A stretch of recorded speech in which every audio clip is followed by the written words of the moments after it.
Dugaan suap yang melibatkan pegawai Direktorat Jenderal Pajak ini jelas merupakan pengkhianatan. Menteri Keuangan Sri Mulyani Indrawati pantas marah atas dugaan korupsi yang dilakukan 2 orang di lingkungan Direktorat Jenderal Pajak. Sebutan pengkhianatan juga lumrah. Pasalnya, remunerasi alias gaji dan penerimaan lainnya untuk pegawai pajak adalah yang tertinggi. Tunjangan kinerja contohnya bisa bikin ngiler PNS atau ASN di instansi pemerintah lain. Jabatan pelaksana atau pegawai dengan peringkat jabatan 4 mendapat tunjangan sebesar 5,3 juta rupiah. Sementara pejabat struktural eselon 1 atau peringkat jabatan 27 menerima tunjangan sebesar 117 jutaan. Kurang apa lagi? Makanya, kalau masih ada yang korupsi, terlalu.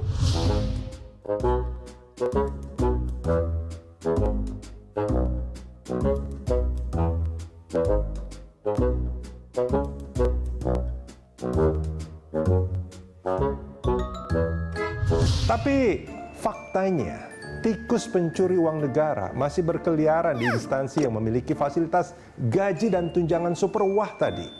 Dalam kasus terakhir yang diduga dimainkan pegawai pajak berinisial A, P, A, dan DR, uang sogok yang mengalir menembus 50 miliaran rupiah. 2 orang Ditjen Pajak telah dicekal Direktorat Jenderal Imigrasi Kementerian Hukum dan HAM.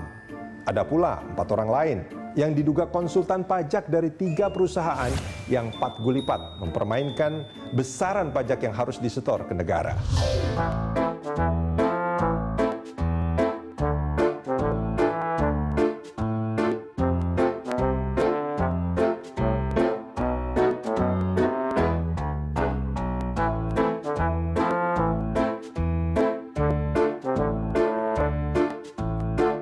Saya kan bilang, setiap tersangka itu pada umumnya kita lakukan cekal.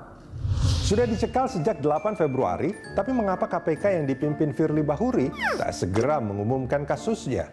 Masyarakat perlu tahu bagaimana dugaan korupsi yang melibatkan pegawai pajak itu terjadi. Apa modusnya? Duitnya mengalir kemana? Ke siapa saja?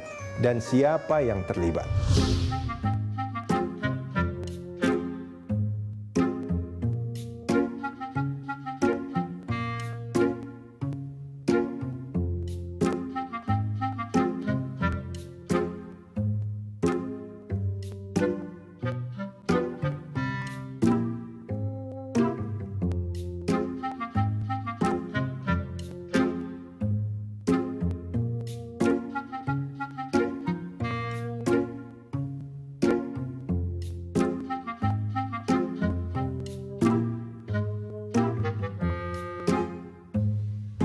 Siapapun yang terlibat dalam perkara sogok-menyogok terkait setoran pajak harus diusut.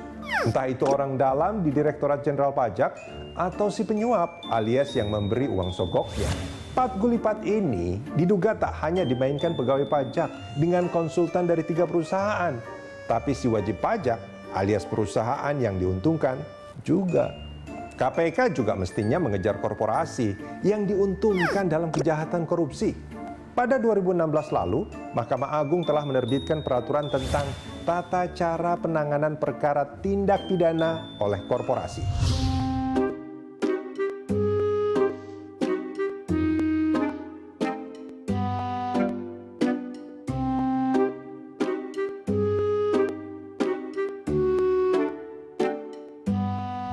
Peraturan MA nomor 13 tahun 2016 menyatakan hukuman terhadap korporasi yang divonis bersalah adalah denda. Jadi cukup fair, tidak memberangus keberadaan korporasi yang dituduh.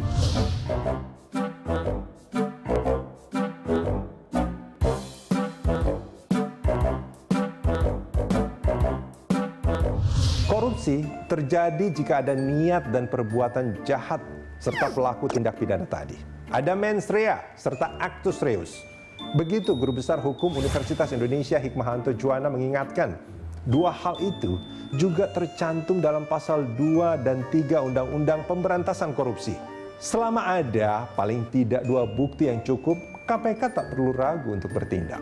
Korupsi adalah extraordinary crime, kejahatan luar biasa. Pelakunya tak ubahnya dengan maling, pencuri, penggarong, atau penilep uang rakyat yang dampaknya jauh lebih menyengsarakan.